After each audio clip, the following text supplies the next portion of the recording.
दर्शकवृन्द नमस्कार। नेपाल टेलिभिजनद्वारा सञ्चालित विभेद विरुद्धको अभियान कार्यक्रम दलित सवालमा स्वागत छ। यो कार्यक्रम सामाजिक रूपान्तरणको एक अभियान हो र नेपाली समाजको कलङ्क जातीय विभेद अन्त्य गरी समतामूलक समाज कसरी निर्माण गर्न सकिन्छ भन्ने यो वैचारिक अभियान हो। यस कार्यक्रममा हामी संविधान कानुनमा के लेखेको छ र वास्तवमा यो हिजो राज्यले कानुन बनाएर विभेद पारिएका दलित समुदायको भोगाइ के छ त र यसको समाधानका उपाय के हुन सक्छन् भन्ने सम्बन्धमा सम्बन्धित सरकारवाला व्यक्तिहरूसँग छलफल गरेर एउटा निकास निकाल्ने उपाय हामीमा अभियान चलाइरहेका छौँ। त यसै क्रममा अहिले नेपालको संविधान जारी भएको 6 वर्ष पुगेको छ। यस परिवेशमा विशेष गरेर चाहिँ दलित समुदायको मौलिक हक कार्यान्वयनमा वर्तमान संविधानको कार्यान्वयन कस्तो खालको स्थिति छ र कहाँ कहाँ चुनौती छन् र यसलाई आगामी दिनमा अब कसरी जानुपर्छ त भन्ने विषयमा आज हामी छलफल गर्न गइरहेका छौँ। यस विषयमा छलफल गर्न हामीसँग स्टुडियोमा हुनुहुन्छ संवैधानिक कानुनका ज्ञाता वरिष्ठ अधिवक्ता डाक्टर चन्द्रकान्त ग्यावाली र दलित अधिकार कर्मी अधिवक्ता शैलेन्द्र अम्बेडकर। अब उहाँहरूसँगको छलफललाई हामी अगाडि बढाउँछौँ। यहाँहरू दुवैजनालाई कार्यक्रम दलित सवालमा स्वागत छ। संविधान भनेको देशको मूल कानुन हो हैन। यो संविधानले सरकारको स्वविकीय अधिकारमा सीमा तोक्ने र जनताको हकको किटान गर्ने एउटा संविधानको मुख्य उद्देश्य रहेको हुन्छ र प्रत्येक व्यक्तिले एउटा मानव अधिकार पालना गर्ने र एउटा सम्मानपूर्वक जीवन पाउने उसको मौलिक हक हुन्छ र यो राज्यले यसको पालना गर्नुपर्छ भन्ने संविधानको मुख्य उद्देश्य देखिन्छ। त यसै क्रममा वास्तवमा यो लामो सङ्घर्षपछि संविधान सभाबाट जुन संविधान बनेर लागू भएको छ यसले विशेष गरेर चाहिँ हिजो पाखा पारेका दलित समुदायको मौलिक हकलाई कसरी कारण भइरहेछ भन्ने विषयमा आज यहाँसँग हामी छलफल गर्नेछौँ। र कार्यक्रममा प्रारम्भ मेरो जिज्ञासा डाक्टर चन्द्रकान्त ग्यावालीजीलाई वास्तवमा यो संविधानको मौलिक हकमा किन आवश्यक पर्छ प्रकाश पारिदिनु, त्यसपछि अरू विषयमा हामी छलफल गर्छौँ। अब तपाईँले धेरै पृष्ठभूमिमा पनि व्यक्त गरिसक्नु भएको छ। वास्तवमा संविधान भनेको जनता र सरकारको, जनताको अधिकारको सीमारेखा र सरकारको चाहिँ के काम गर्ने भन्ने सीमारेखालाई निर्कुल गर्ने एउटा मूल कानुन हो। र तपाईँले मौलिक हकको कुरा गर्दाखेरि नेपाल चाहिँ वास्तवमा युएनको सदस्य राष्ट्र हो। सदस्य राष्ट्र भइसके पछाडि उसले चाहिँ झन्डै अहिलेसम्म 44वटा अन्तर्राष्ट्रिय सन्धिहरूमा उसले अनुमोदन पनि गरेको छ। त्यो अनुमोदन गरिसकेपछि ती अनुमोदन गरेका जति पनि अन्तर्राष्ट्रिय मानवाधिकारहरू सबै मानवाधिकारलाई राज्यले मैले मौलिक हकमा ग्यारेन्टी गर्दछु भनेर 31वटा मौलिक हक नेपालको संविधानमा संविधान सभाले बनाएको संविधान त्यसरी चाहिँ राखिएको अवस्था छ। अब त्यो मौलिक हक चाहिँ जुन मानवाधिकारलाई कार्यान्वयन गर्ने क्रममा चाहिँ मौलिक हकको रूपमा राख्दाखेरि दलितको हक पनि धारा 40मा राखिएको अवस्था देखिन्छ। यसले चाहिँ के भनिरहेछ भन्दाखेरि अब दलित भनेका त 100औं वर्षदेखि राज्यले चाहिँ एउटा बहिष्करण गरेको छ हैन। राज्यको निकायहरूमा चाहिँ उसलाई सहभागी बनाएन हैन। उसलाई चाहिँ समानुपातिक प्रतित्व गरेको छैन, उसलाई निर्णय प्रक्रियामा लगेको छैन भन्ने राज्यले महसुस गर्यो। संविधान सभाले महसुस गरेर धारा 40मा दलितहरूको हक सम्बन्धमा छुट्टै व्यवस्था गरिएको। त्यतिखेर छुट्टै व्यवस्था गर्ने या कानुनमा व्यवस्था गर्ने भन्ने चाहिँ संविधान बनाउँदाखेरि धेरै छलफल भएको थियो। त्यसमा चाहिँ प्रत्यक्ष अप्रत्यक्ष म पनि संलग्न थिएँ। दलितहरूको समुदायको तर्फबाट त्यसका ड्राफ्टिङमा पनि हामी संविधानमा के राख्ने भन्ने आयोगको तर्फबाट पनि हामीलाई भन्नुहुन्थ्यो, तपाईँहरू हामी सबै मिलेर पनि राखिएकै हो। तर त्यसमा चाहिँ राखिएको अवस्था के थियो भन्दाखेरि राज्यका निकायमा सबै राज्यका निकायमा दलितहरूलाई समानुपातिक प्रतिनिधित्व हुनुपर्छ भनेर चाहिँ संविधानमा स्पष्ट साथ ग्यारेन्टी गरिएको अवस्था छ। यो निकाय भन्नाले के यो धेरै बुझाइमा अलिक समस्या छ। खास निकाय भन्नाले कहाँ हो यो हुनुपर्ने अलिक प्रश्न पार्दिनुहोस्। अब निकाय भन्नाले चाहिँ संविधानले परिकल्पना गरेको संवैधानिक परिभाषा अनुसार त राज्यका तह भन्नाले सङ्घीय सरकार, प्रदेश सरकार र स्थानीय सरकार हुन्छ। त्यसका चाहिँ आफ्ना संसदहरू छन्, स्थानीय सभा पनि छ, त्यसपछि त्यहाँ माथि चाहिँ प्रदेशको सभा छ, सङ्घीय सभा संसद छन् हैन, प्रदेशका संसद छन्। यी चाहिँ तह भयो राज्यको अङ्गहरू भए हैन। तर संविधानले परिकल्पना गरेको राज्यका निकाय भनेको के हो भन्ने हो भने साँच्चै निकायको परिभाषा चाहिँ संवैधानिक आयोगहरूलाई चाहिँ बढी जोड गरेको देखिन्छ। हेर्नुहोस्, आयोगहरूलाई चाहिँ निकाय भनिरहेछ होइन। अब ती निकायहरू आयोगदेखि लिएर जति तहका सरकारका जति पनि निकायहरू हुन्छ नि, फेरि कार्यालयहरू यस्तोमा चाहिँ समावेशी समानुपातिक प्रतित्व गर्ने, त्यसमा सहभागिता पनि भन्छ अनि प्रतित्व भन्छ अनि त्यसमा निर्णय प्रक्रियासम्म लैजाने भने निकायलाई मात्रै जोड गर्यो, तहलाई भनेन। निकायमा मात्रै जनसङ्ख्या आधारमा प्रतित्व हुनुपर्छ, सहभागिता हुनुपर्छ, सहभागिता भइसकेपछि त्यो डिसिसन मेकिङमा पुग्नुपर्छ भन्ने संविधानको मनसाय हो। यो जुन संविधानमा भएको व्यवस्था छ होइन, के छ त्यो दलित समुदायको होइन भोगाई अनुभव के छ? यहाँ आफै अब अधिवक्ता पनि हुन्छ, कसरी हेर्नु भएको छ यो मौलिक दलित समुदायको मौलिक हक कार्यान्वयन गर्ने सवालमा के छ? सबभन्दा पहिला मैले यो मौलिक हकको धारा 16लाई इन्डिकेट गर्छु। धारा 16मा right to life with dignity भन्छ, सम्मानपूर्वक बाँच्न पाउने हकको ग्यारेन्टी गरेको छ संविधानले। तर अवस्था के हो भने विगतको 2 वर्षको अवस्थालाई हेर्दा र त्यसमा पनि लकडाउन, पहिलो लकडाउन र दोस्रो लकडाउनलाई हेर्दाखेरि 50 जनाभन्दा बढी दलितहरूको हत्या भएको छ। त्यो रेकर्ड हामीसँग छ। र इभेन के हो भने तपाईको प्रहरी हिरासतमा कस्टडीमा हत्या भएको छ। म इक्जाम्पल लिँदाखेरि विजय राम जो रौतहटका हुनुहुन्छ, उनलाई टर्चर गरेर यातना दिएर प्रहरीले मार्यो। प्रहरीको टर्चरकै कारण, यातनाकै कारण उनको मृत्यु भयो। त्यसपछि शम्भु सदाको मृत्यु भयो प्रहरीमा जनकपुरमा। त्यसपछि पल्टु रविदासको भयो। तपाईको कञ्चनपुरमा राजु बिकाको भयो। यसरी के छ भने प्रहरीको कस्टडीमा दलित हत्या बढी हुनु भनेको सबैभन्दा बढी सुरक्षित हुने ठाउँ त प्रहरी कस्टडी हो नि। त्यो ठाउँमा अन्य व्यक्तिहरूको, अन्य समुदायको पनि हुन्छ तर तिनीहरूको मृत्यु हुँदैन। तर दलित समुदायको अवस्था जुन छ हकीकत यस्तो छ। त्यसपछि तपाईको टर्चर गरेरै निर्ममतापूर्वक मारिएको घटना हामीसँग अलरेडी छ, जसको जाहेरी पनि प्रहरीले सही तरिकाले दर्ता गरिदिएन। भनेपछि मैले जोड्न खोजेको रुकुम घटना, बर्बरतापूर्वक 5 जनालाई, त्यस्तो 6 जनालाई नरसंहारपूर्ण तरिकाले मार्यो, हत्या गर्यो। तर त्यसको जस्टिस अहिलेसम्म त्यो छैन।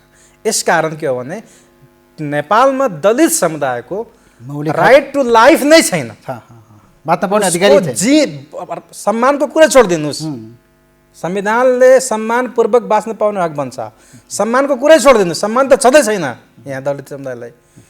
उसको जीवनको हक पनि छैन के, जीवनको हकले हरण गरिएको छ। र दलितलाई के छ भने ह्युमन, मानव नै होइन जस्तो किसिमले व्यवहार अहिले मैले हेरिरहेको अवस्था छ। त्यसपछि के हो भने समानताको धारा 18ले समानताको हकको कुरा गर्छ होइन। तर समानता कहाँ छ नेपालमा?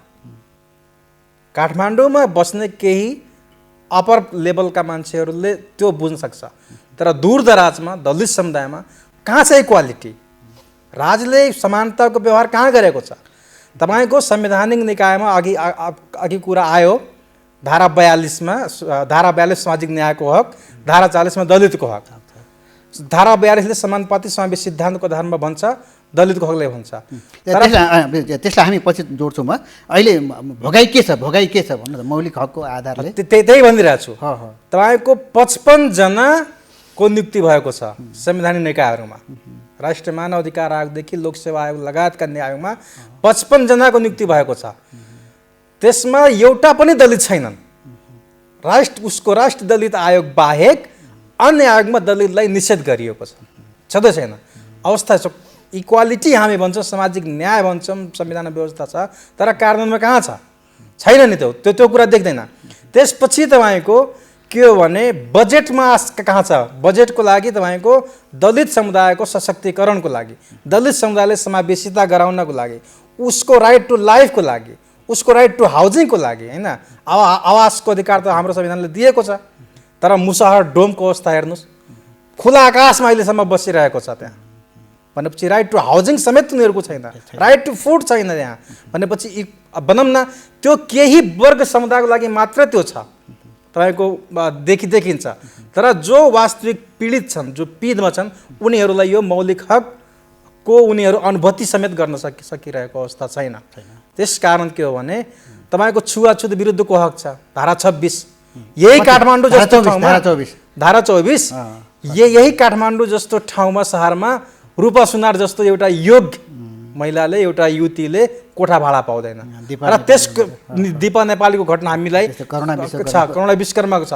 त्यसपछि तपाईँको जाहेरी दर्ता हुन्छ र शिक्षा मन्त्री स्वयं गएर मान्छे छुटाएर ल्याउँछ भनेपछि मौलिक हक कसरी त्यसको यो हकीकत छ। मौलिक हकको कसरी संविधानको परिपालना हुन्छ। ठिक छ। अब यहाँलाई फेरि जिज्ञासा, जस्तो हाम्रो संविधानको धारा 133 र 44 ले के भने मौलिक हक उल्लङ्घन भएपछि होइन अदालत जाने बाटो खुला गरेको छ भने यहाँ जस्तो अधिकार कर्मी के गर्नुभएको छ त? खोइ त यहाँ दलित आन्दोलन मौन बसेको भन्ने आरोप छ नि, के छ यहाँ, के गर्नुभयो यहाँले? त्यसमा तपाईँको म स्वयं एउटा रिटमा निवेदक हुँ होइन। त्यो रिटमा संवैधानिक निकायको नियुक्ति भइसकेपछि म आफै निवेदन लिएर अदालतमा गएको छु। अदालतले के गरेछ, सोकज गरेर छोडिदियो। त्यसमा हामी अन्तरिम आदेश पनि मागेछ, तर अन्तरिम पनि गरेन। र त्यसमा केही भनौँ न त्यो त्यस्तै अल्झाइरहेको अवस्था छ भनेपछि इभेन मैले स्टार्भेसनको कारणले गर्दाखेरि मलर सदाको, सप्तरीको मलर सदाको खाना नपाएर भोकले उसको मृत्यु भयो। त्यो समयमा मैले रिट लिएर गएँ, रिट दर्ता भएन, दरपिट भयो। लोकसेवा आयोगको पनि होला, लोकसेवा आयोगको हामी लिएर गयौँ। त्यसको तपाईँको बलजार भनेपछि कोर्ट के छ भने अहिले मौलिक हकको कार्यान्वयनको दायित्व कोर्टको हो। धारा 133 44 दिएको छ। मौलिक हकमा अनुचित बन्देज भयो, मौलिक हक त्यसमा आघात भयो भने कोर्टमा जाने व्यवस्था छ, संविधानले भन्छ। कोर्टमा पनि हामी जान्छौँ, नगएको होइन। म आफै स्वयं त्यहाँ धेरै उसमा प्र्याक्टिस गरिरहेको छु, धेरै ठाउँ हामी लिएर गएको छु। तर कोर्टले पनि यस विषयमा संवेदनशील छैन। दलित सवालमा, दलितको इस्युमा, यो मार्जिनलाइज्ड कम्युनिटीको इस्युमा कोर्ट पनि पोजिटिभ छैन। मैले त्यो किसिमले मैले भोगिरहेको अवस्था। ठिक छ। अब डाक्टर चन्द्रकान्त ग्यावालीजी होइन, यो परिवेश यो भयो होइन, हाम्रो संविधानको धारा 48 ले के भन्छ भने होइन, देशको प्रत्येक नागरिकले संविधान र कानुनको पालना गर्नुपर्दछ भन्ने होइन नागरिक दायित्व छ भनेपछि यो जुन विशेष गरेर चाहिँ नि संवैधानिक आयोगहरूमा त त्यहाँ त देशको प्रधानमन्त्री होइन, प्रधान न्यायाधीश होइन, राष्ट्रिय सभाको अध्यक्ष, सभामुख, प्रतिपक्षी दलको जस्ता प्रमुख व्यक्तिहरू बसेर निर्णय गर्ने कुराहरू हो भनेपछि विशेष गरेर दलितको हक, मौलिक हक, संविधानको धारा 41 जो राज्यका हरेक निकायमा नियुक्त हुन पाउने अधिकार हो, किन यसरी उल्लङ्घन भइरहेछ? के हो यस्तो चाहिँ? अब दुईवटा कुराहरू मैले भन्नुपर्ने अवस्था। एउटा त अम्बेडकरजीले जे भन्नुभयो होइन, दलितहरूको अवस्था के छ त यो समाजमा, यो राष्ट्रमा भन्ने कुराहरू उहाँले छर्लङ्ग पार्नु भएको छ। एउटा चाहिँ के छ भने यो संविधान लागू भएको मितिले आज 50 जना दलितहरू बिना कारण हत्या भएको अवस्था देखियो। यो चाहिँ एकजना पनि दलित मात्रै होइन, कुनै पनि मान्छे, नेपाली मान्छे होइन, नेपाली जनता एकजना पनि मर्न दिन्न भनेर right to life with dignity भनेर राख्यो होइन र संविधानको धारा 16 मा सम्मानजनकपूर्वक। अझै त्यहाँ त इन्डियाको धारा 21 मा चाहिँ त गुणात्मक राइट टु लाइफ, जीवनको लाइफ, जीवनको अधिकार भन्ने थियो नि, त्यही कुरालाई हामीले पनि राखेकै हो नि। सम्मानजनकपूर्वक बाँच्न पाउने त प्रत्येक नागरिकको छ भने दलितको मात्रै चाहिँ भन्ने त होइन नि त, सबै नागरिकमा दलित पनि बाँच्न पाउनुपर्ने अवस्था हो नि। यो कारण किन हो भन्नुहुन्छ भने सदियौँदेखि त यो प्याट्रियार्की सिस्टम एकातर्फ देखिन्छ, अर्को प्याट्रियार्की मात्रै नभएर जातीय व्यवस्था छ नि। हाम्रो पृथ्वीनारायण शाहले भने जस्तो 4 जात 36 वर्ण भने जस्तै हाम्रो चाहिँ एउटा सोसियल स्ट्रक्चर, कारण चाहिँ एउटा त्यहाँ देख्दछु म, सोसियल स्ट्रक्चर, सोसियलको बनावट, ब्राह्मण, क्षेत्री, वैश्य, शूद्र भनेको होइन, ब्राह्मण, क्षेत्री, वैश्य, शूद्र भनेको तल्लो अवस्थामा दलितहरूलाई राखिहेर्नुहोस् पहिलादेखि नै। त्यो संस्कार, त्यो सोसियलाइजेसन, त्यो सामाजिकरण अहिले पनि हिजोका नेताहरूमा पनि त्यही देखियो, हामीमा पनि त्यही देखियो होला होइन। या सबै त्यो संस्कारले गर्दा, त्यो सामाजिकरणले गर्दाखेरि यो अझै पनि के देखिन्छ भन्दाखेरि यो दलित भने दलितै हो, यिनीहरूलाई बहिष्करण गर्नुपर्छ, हेप्नुपर्छ या छुवाछुत हुनुपर्छ, टचेबिलिटी अन्डर अहिलेको 21औं शताब्दीमा उठ्ने पर्ने कुरा हो र होइन नि। भनेपछि यस्तो अवस्थामा हिजोकै जातीय व्यवस्थाको सुपेरिटी र इन्फेरिटीको कुराहरू अझै पनि छ, विद्यमानता त्यही छ। त्यसै कारण यो पनि हो। हुन्छ म यहाँ पछि आउँछु। शैलेन्द्रजी के लाग्छ, यहाँलाई के लाग्छ खास यो मौलिक हक कार्यान्वयन यसरी उल्लङ्घन हुनुमा यहाँको आफ्नो के छ? पहिला कुरा के हो भने जो कार्यान्वयन गर्ने निकायमा दलित समुदायको उपस्थिति छैन र कार्यान्वयन कसले गरिरहेछ, जसले भयोलेसन गरिरहेछ। भयोलेसन गर्ने र कार्यान्वयन गर्ने मान्छे भनौँ न एकै प्रकृतिको छ। त्यस कारणले के हो भने जस्तै दाइले उसको कार्यान्वयन गर्ने निकायमा छ, भाइले उसको भयोलेसन गरिरहेको छ भने दाइले भाइमाथि कसरी तपाईँको कारवाही गर्छ भन्ने पनि हो। जस्तै कुनै प्रहरी अधिकृत हुन्छ र त्यसको दाइ अथवा भाइ उसको जजमा हुन्छ, जसले तपाईँको यो संवैधानिक निकायको नियुक्तिहरूलाई हेर्दाखेरि कहीँ न कहीँ तपाईँको त्यो कुराहरू गएर बाँचिन्छ। यसकारण के हो भने मान्छे पहिलादेखि उनीहरूको थिङ्किङ त्यो कास्टिजमको थिङ्किङ जुन छ त्यो अहिले पनि उनीहरूको माइन्डसेटमा यथावत छ र दलित समुदायलाई हेर्ने दृष्टिकोण अहिले पनि उनीहरूमा चेन्ज भइरहेको छ। जबकि देश अहिलेसम्मको देश बिगारेको कसले हो? अहिले 250 वर्षभन्दा बढीदेखि शासन सत्ता, एकलौटी शासन सत्ता त त्यही समुदायले गरिरहेको छ भनेपछि अहिलेसम्म देशको अवस्था हकीकत कहाँ छ त्यो कुरा हामी आकलन गर्न सक्छौँ। यदि ऊ योग्य नै छ भने देशको दुर्गति त्यो हुँदैन त, जिडिपी घटिरहेको छ, तपाईँको इक्वालिटी मेन्टेन छैन, तपाईँको जस्टिसको हेर्नुहोस्, न्यायालयको हकीकत हेर्नुहोस् कस्तो दुर्गति अवस्था छ। यसकारण आफै उनीहरू हामी धेरै विज्ञ छौँ भन्छ, तर के हुन्छ भने त्यसको प्रतिफल हुन्छ र अर्कोलाई जो योग्य छ त्यसलाई के छ भने आयोग हेर्ने उसको कुरीति हुन्छ। यसकारण उनीहरूको माइन्डसेट जुन छ, खास माइन्डसेट भन्छु, कास्टिजम भन्छु म, त्यसपछि पनि तपाईँको रिलिजियनको कुराहरू गर्दा हिन्दूवादी अतिवादी सोचको कारणले गर्दाखेरि यस्तो घटना यो भइरहेको अवस्था छ। ठिक छ। अब हामी निष्कर्ष यसको समाधान के हुन्छ त भन्नेतिर हामी छलफल गरौँ होइन। संविधानको व्याख्या गर्ने अधिकार होइन सर्वोच्च अदालतलाई दिएको चाहिँ हाम्रो संविधानको धारा 128ले होइन जो संविधानले दिएको छ भने के जस्तो अस्तिको आरक्षणको सवालमा पनि न्यायालयले एक खालको जुन फैसला गर्यो होइन त्यो त्यति होइन कस्तो भइदियो भने चाहिँ संविधान अग्रगामी र संविधानको कार्यान्वयनकर्ता न्यायालय कार्यपालिका व्यवस्थापिका चाहिँ पश्चागामी अथवा यथार्थवादी भइदियो। यो ब्लेम लागिरहेको यो होइन यो दलितको यसले देखियो भने चाहिँ अब चाहिँ जस्तो न्यायालय भन्नाले बार एसोसिएसन पनि आउँछ, यहाँ आबद्ध भएको बार काउन्सिल पनि आउँछ र न्यायालय भन्छ अब एकदम बुँदागत रूपमा अब यो फास्ट ट्र्याकमा जानलाई यहाँले के सुझाव दिनुहुन्छ? एकदम बुँदागत रूपमा अब हामी अन्तिममा छौँ। संविधानको प्रस्तावना भन्नुहोस्। हजुर धारा 18 र 42लाई चाहिँ अहिले 42को मनसाय के हो, धारा 18 को मनसाय के हो, त्यो अनुसार नै व्याख्या गर्नुपर्थ्यो। त्यो त्यति व्याख्या चाहिँ पुगेन।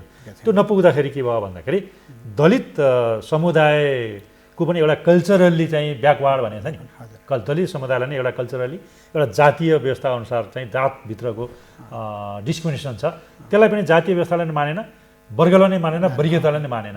त्यो नमान्दाखेरि दलितको हकमा चाहिँ वास्तवमा यसले चाहिँ असर पर्छ, असर पर्ने नै हुन्छ। त्यस कारणले यो फैसलाले एउटा डिस्कोर्स ल्याछ, कस्तोलाई चाहिँ प्रतिनिधित्व गराउने, कस्तो चाहिँ तरमारा वर्ग हुने, कस्तो के हुने, एकचोटि चाहिँ समावेशी या प्रतिनिधित्व रिजर्भेसन भएपछि फेरि जान पाउने नपाउने भने इन्डियामा चन्द्र सहयोगको मुद्दा जुन व्याख्या गरियो नि त्यो अनुसार त यहाँ आएन, एउटा क्रिमिलेयर भनेर व्याख्या गर्यो। त्यो कुरा चाहिँ एउटा डिस्कोर्स त आयो, एउटा छलफल आयो, तर संविधानमा भएको कुरालाई फेरि परमादेशै जारी गर्नुपर्थ्यो कानुन बना भन्न पनि निर्देशन आदेश जारी गर्यो। फेरि एकातर्फ त्यो देखिन्छ, अर्को धारा 42 मात्रै कानुन गर्ने भनिदियो, जहाँ चाहिँ धारा 18 पनि कानुन गर्ने हो। फन्डामेन्टल राइट त सबै कानुन हो नि त। भनेपछि यो फैसला आफैमा चाहिँ धेरै कुरा बाहिरको अभ्यास ल्याएर यसलाई चाहिँ एउटा डिस्कोर्सलाई छलफल गर्नलाई अध्ययन अनुसन्धान गर्नलाई त हुने भयो, तर यसले चाहिँ के गर्यो भन्दा यसलाई चाहिँ अब यो पुनरावलोकन गर्नुपर्ने अवस्था देखियो या यस्तै मुद्दा हालेर यसलाई चाहिँ ओभररोलिङ गराउनुपर्ने अवस्था देखिन्छ। संविधानको प्रस्तावना भन्नुहोस्।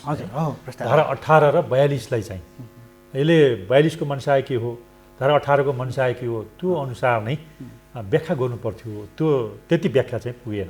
त्यो नपुग्दाखेरि के भयो भन्दाखेरि दलित समुदायको को पनि एउटा कल्चरल्ली चाहिँ ब्याकवार्ड भनेको छ नि दलित समुदायलाई नै एउटा कल्चरली एउटा जातीय व्यवस्था अनुसार चाहिँ जातभित्रको डिस्क्रिमिनेसन छ त्यसलाई पनि जातीय व्यवस्थालाई नै मानेन वर्गलाई नै मानेन वर्गीयतालाई नै मानेन त्यो नमान्दाखेरि दलितको हकमा चाहिँ वास्तवमा यसले चाहिँ असर पर्ने नै हुन्छ त्यस कारणले यो फैसलाले एउटा डिस्कोर्स ल्याछ कस्तोलाई चाहिँ प्रतिनिधित्व गराउने कस्तो चाहिँ तरमारा वर्ग हुने कस्तो के हुने एकचोटि चाहिँ समावेशी या प्रतिनिधित्व रिजर्भेसन भएपछि फेरि जान पाउने नपाउने भने इन्डियामा चन्द्र सहयोगको मुद्दा जुन व्याख्या गरियो नि त्यो अनुसार त यहाँ आएन एउटा क्रिमिलेयर भनेर व्याख्या गर्यो त्यो कुरा चाहिँ एउटा डिस्कोर्स त आयो एउटा छलफल आयो तर संविधानमा भएको कुरालाई फेरि परमादेशै जारी गर्नुपर्थ्यो कानुन बना भन्न पनि निर्देशन आदेश जारी गर्यो फेरि एकातर्फ त्यो देखिन्छ अर्को धारा 42 मात्रै कानुन गर्ने भनिदियो जहाँ चाहिँ धारा 18 पनि कानुन गर्ने हो फन्डामेन्टल राइट त सबै कानुन हो नि त भनेपछि यो फैसला आफैमा चाहिँ धेरै कुरा बाहिरको अभ्यास ल्याएर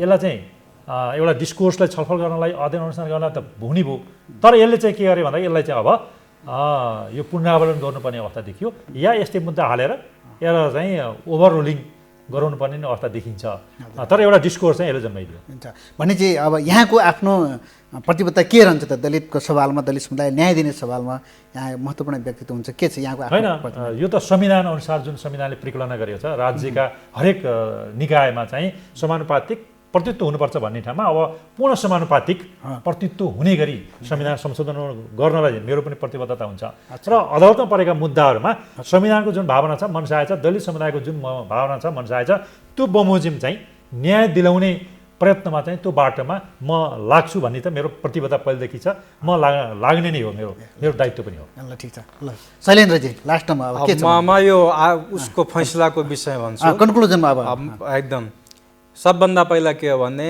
न्यायालय पनि संविधानभित्र हो नेपालको संविधानको अधीनमा रहेर न्यायालय पनि चल्नुपर्छ र न्यायाधीश पनि चल्नुपर्छ संविधानको मर्म र भावना विपरीत गएर न्यायालयले व्याख्या गर्न पाउँदैन र जुन तपाईँको संविधानको मर्म र भावना विपरीत इभेन धारा 42 को विपरीत गएर जुन व्याख्या गरिएको छ त्यो गम्भीर त्रुटिपूर्ण त्यो फैसला रहेको छ अर्को कुरा तपाईँको जो वर्ग तपाईँको 250 वर्षदेखि खाइरहेको छ उसले अरूलाई तरमारा भन्ने किसिमले त्यो व्याख्या गर्यो यो तरमारा भन्ने शब्द जसको लागि प्रयोग को तरमारा भयो दलित समुदाय अहिले नेपालमा आरक्षण आएको तपाईँको 10 वर्ष जति भइरहेको छ यसमा तरमारा भइदियो दलित समुदाय र अर्को के उस व्याख्या गरिछ भने तिमी शाखा अध्यक्षसम्म बन है तिमी उपसचिव बन्न पाउँदैन एकचोटि तिमी शाखा अध्यक्ष इन्ट्री गर्यो त्यसपछि अब तिमी पाउँदैनौ माथि भनेपछि तिमी त्यहीसम्म बस भनेर यस किसिमले तपाईँको इन्क्लुजनलाई ब्रेक गर्ने र तपाईँको बलजफ्तीपूर्ण व्याख्या गर्ने धाराहरूको बलजफ्तीपूर्ण तरिकाले व्याख्या गरेर आफू अनुकूल त्यो फैसला गर्नु यो गम्भीर त्रुटिपूर्ण छ र यसमा तपाईँको पुनरावलोकन हुनुपर्छ र यसमा हामी पनि लाग्छौँ यसमा जान्छौँ र यसरी के हो भने अब यही हकीकत हो यसरी नै के हुन्छ भने तपाईँको जजेसहरू र यो फन्डामेन्टल राइट्स कानुन गर्ने निकायका व्यक्तिहरूले तपाईँको यसरी नै गएर बलजफ्तीपूर्ण तरिकाले व्याख्या गरेर मौलिक हक कार्य हुन दिइरहेको अवस्था छैन भनेपछि यो त देशको लागि त गम्भीर यो गम्भीर अवस्था हो र यसरी के छ भने जो मार्जिनाइज कम्युनिटी छ तपाईँको दलित समुदाय छ जो मुस्लिम छ जो अझै ब्याकवर्ड सोसाइटी छ ऊ अझै ब्याकवर्ड हुन्छ आउँदै आउँदैन यसरी यदि व्याख्या गर्दै जाने हो भने त्यस कारण के हो भने सबभन्दा ठुलो के हो भने संविधानको अधीनमा रहेर हरेक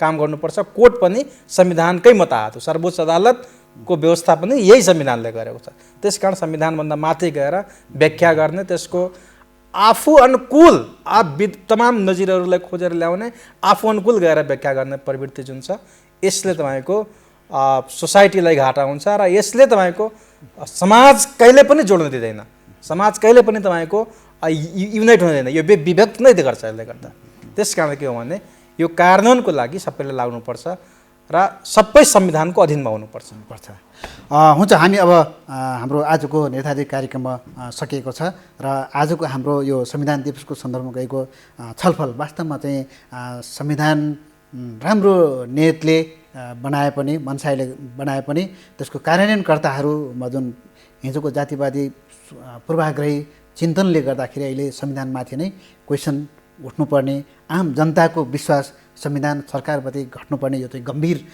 समस्या हो। यसमा सबै सरकारहरूले गम्भीर भएर सोच्ने र विगत गल्तीलाई सच्याएर विशेष गरेर राज्यका सबै निकायमा संविधानको धारा 41 र 42(1) अनुसार सबै जात जातिहरूको समानुपातिक प्रतिनिधित्व हुन सकेपछि बल्ल यो देश सबै जातको फुलबारी होला, न्यायपूर्ण समाज होला भन्ने हाम्रो आजको निष्कर्ष रहेको छ। र आजको यस कार्यक्रममा यहाँहरू दुवैजना विद्वानले आफ्नो महत्त्वपूर्ण विचार राखिदिनु भयो। त्यसको लागि चाहिँ कार्यक्रम दलित सवालको तर्फबाट यहाँलाई हार्दिक धन्यवाद दिन चाहन्छु यहाँ सबैलाई। हस्, यहाँलाई पनि धेरै धेरै धन्यवाद।